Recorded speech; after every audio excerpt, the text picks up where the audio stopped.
ফজর এবং আসর এই দুই ওয়াক্ত নামাজ ইমানদারের জন্য পড়া অনেক সহজ হয়। যার অন্তরের মধ্যে নেফাকি আছে, কপটতা আছে, ইমান নিয়ে সন্দেহ সংশয় আছে, দুর্বলতা আছে, ওই কপাল পড়া হতভাগার জন্য ফজর পড়াটা কষ্ট হয়ে যায়, অর্থাৎ সে ফজর পড়তে পারে না।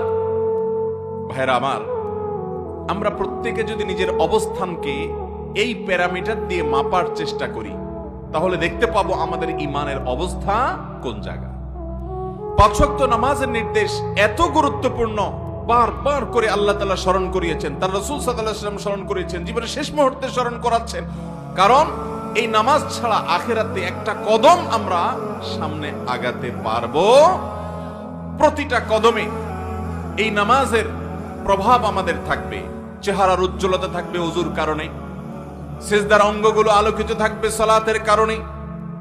আপনার আখিরাতের জীবনে ভয়ঙ্কর পরিস্থিতির সামনে দুনিয়ার কোন মাস্তানি, সরদারি, টাকা পয়সা, প্রভাব প্রতিপত্তি, শিক্ষা দীক্ষা কোনো কিছু যখন কাজে লাগবে না, এই সালাত আপনার জীবনে অনেক বড় ভূমিকা রাখবে। সেজন্যই আহকামুল হাকিমিন, তিনি জানেন, তিনি গায়েবের মালিক, তিনি বারবার করে সালাত আদায় করতে বলেছেন।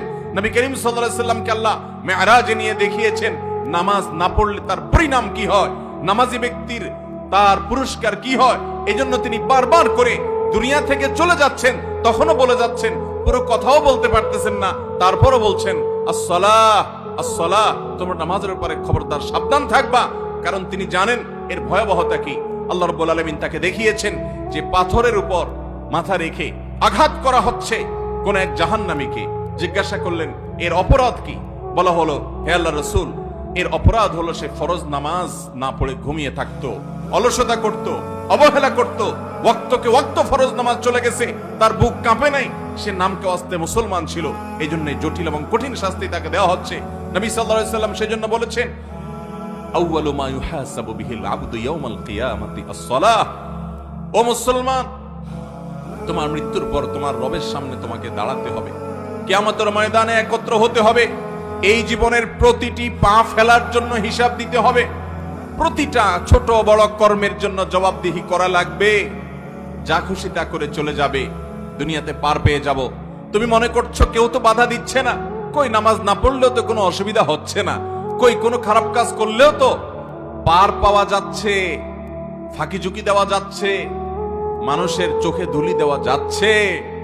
ও মুসলমান, আরশে আজিমের মালিকের কাছে সব রেকর্ড হচ্ছে, একটা একটা করে। একটা সুতা পরিমাণ কাজও যদি থাকে, পাই পাই করে, ফামান ইয়ামাল মিসকালা যাররাতিন শাররান ইয়ারা, বিন্দু পরিমাণ, যাররা পরিমাণও যদি কোনো খারাপ কাজ করেন, তার পরিণাম আপনাকে ভোগ করতেই হবে, করতেই হবে, করতেই হবে। অতএব ভাইরা আমার, যারা নিজেদেরকে মুসলমান দাবি করেন, যারা কিয়ামতের ময়দানে দাঁড়াতে হবে, আখিরাতের প্রতি ঈমান রাখেন, যারা জান্নাত জাহান্নামের প্রতি বিশ্বাস রাখেন, তারা শুনে রাখেন, নবীজি সাল্লাল্লাহু আলাইহি সাল্লাম বলেছেন, আউয়ালু মা ইউহাসাবু বিহিল আবদু ইয়াউমাল কিয়ামাহ, কিয়ামতের দিন বান্দার সর্বপ্রথম যেই আমলের হিসাব চাওয়া হবে সেটা হলো আস-সালাহ, নামাজ।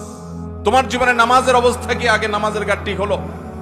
প্রাপ্তবয়স্ক হওয়া থেকে নিয়ে মৃত্যু পর্যন্ত নামাজ সব ওয়াক্ত পড়েছো কিনা?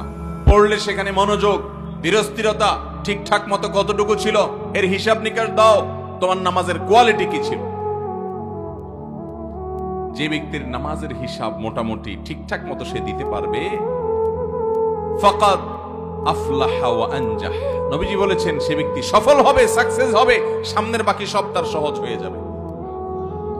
আর যে ব্যক্তির নামাজের হিসাবে ঘাপলা ধরা পড়বে, ভেজাল ধরা পড়বে, ফাকাদ খাবা ওয়া খাসির, এই কপাল পড়া ধরা পড়ে যাবে, এ লুজার হয়ে যাবে, ক্ষতিগ্রস্ত হবে, সামনে আর সে এগোতে পারবে না।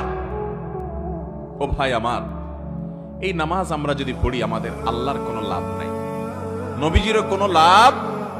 এই নামাজ আমাদের লাভ, এটা জান্নাতের চাবি, এটা ছাড়া জান্নাতে যাওয়ার সম্ভাবনা নাই।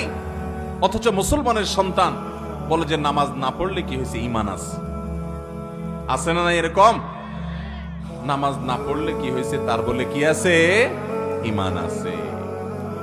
ঈমানটা ভাই মায়ের হাতের মোয়া না, আর মামুর বাড়ির আবদারও না। নামাজের ধারে কাছে যাবেন না, আর লম্বা লম্বা কথা বলবেন, নামাজ না পড়লে কেছে ইমান আছে। আল্লাহকে ভয় করেন। এই সমস্ত উদ্ভট এবং এই সমস্ত দাম্ভিকতাপূর্ণ কথা পরিহার করেন। ভাইরা আমার, এটা ঠিক যে ফোকায়ে কেরামের মধ্যে মত পার্থক্য আছে। অনেক ইমামগণ বলেছেন ইচ্ছাকৃত ঠান্ডা মাথায় যে মুসলমান নামাজ পড়ে না, বসে বসে খেলা দেখে, ঘন্টাকে ঘন্টা ওয়াক্ত চলে গেছে তবুও নামাজ পড়ে নাই, শুয়ে আছে, ফজরের নামাজ চলে গেছে, 7টা-8টায় ঘুম থেকে উঠছে, সে অলসতা করেছে, নামাজ পড়ে নাই ঠান্ডা মাথায়। তো এইরকম ব্যক্তি যে ঠান্ডা মাথায় নামাজ পড়ে না, ইচ্ছাকৃত নামাজ ত্যাগ করে, সে ব্যক্তিকে অনেক ইমাম বলেছেন এই ব্যক্তি আর মুসলমান থাকে না। নামাজ না পড়লে সে আর মুসলমান থাকে না, ইসলাম থেকে খারিজ হয়ে যায়। না মুসলমান হইলে কি গায়ের জোরে মুসলমান হবেন? আল্লাহর খাতায় নাম থাকে না।